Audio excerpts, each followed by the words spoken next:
La loi de l'esprit de vie m'a affranchi en Jésus-Christ de la loi du péché et de la mort, Romains 8:2. Et si nous sommes enfants, nous sommes aussi héritiers, héritiers de Dieu et co-héritiers de Christ.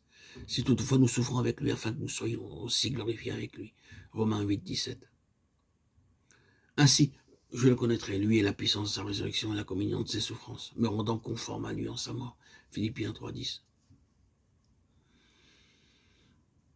Nous arrivons maintenant à la septième des expressions de la loi de l'esprit de vie en Jésus-Christ.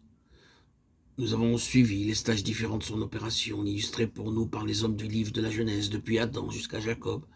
Et nous nous arrêtons maintenant à Joseph, le septième, le dernier. Joseph rassemble en lui-même les 6 caractères précédents, mais il les porte en sa personne jusqu'à la plénitude de la vie.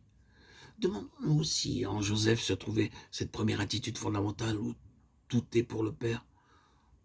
Nous le voyons, c'est précisément sur cette question que Joseph nous est présenté.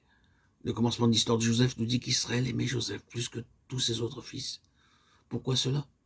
Parce que comme cela nous sera bientôt montré, Joseph avait un soin tout spécial des intérêts de son père. Il reprend en lui cette toute première chose, tout pour le plaisir du père. Est-ce que Joseph reprend cette question du discernement et de l'intelligence spirituelle à l'égard de ce qui peut plaire au père? N'était-ce pas là la cause du trouble qui existait entre lui et ses frères? Ses frères agissaient contrairement à la pensée de leur père, et Joseph voyait et comprenait combien cela déshonorait le père. Il discernait ce qui était mal en ses frères. Cela causait un malaise, et il cherchait lui-même à ne pas suivre cette voie, mais à marcher de manière à plaire au Père selon l'esprit, et non selon la chair.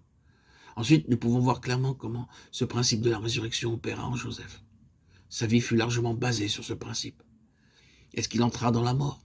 Oui, mais il connut la résurrection. C'est un grand facteur dans l'histoire de Joseph, ce principe de la résurrection. Quant à la foi, si jamais homme fut éprouvé dans sa foi, ce fut Joseph.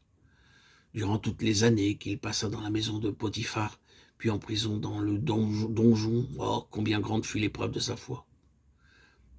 Le psalmiste dit que le fer entra dans son âme. La parole de l'Éternel l'éprouva.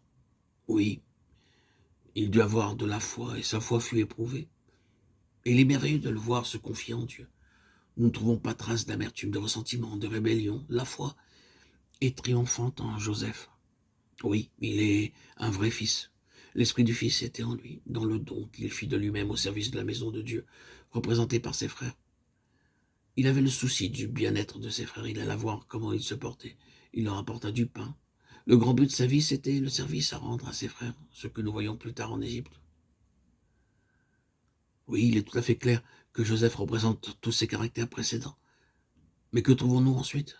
C'est que en lui, le but est atteint pour tous, par la souffrance, au règne, par l'abaissement, à l'exaltation, par l'humiliation, au trône. Oh, bien-aimés frères et sœurs en Christ, si la vie du Seigneur Jésus a en nous la voie libre, elle produira toutes ces choses. Cette vie suivra le chemin où spontanément tout est pour le Seigneur.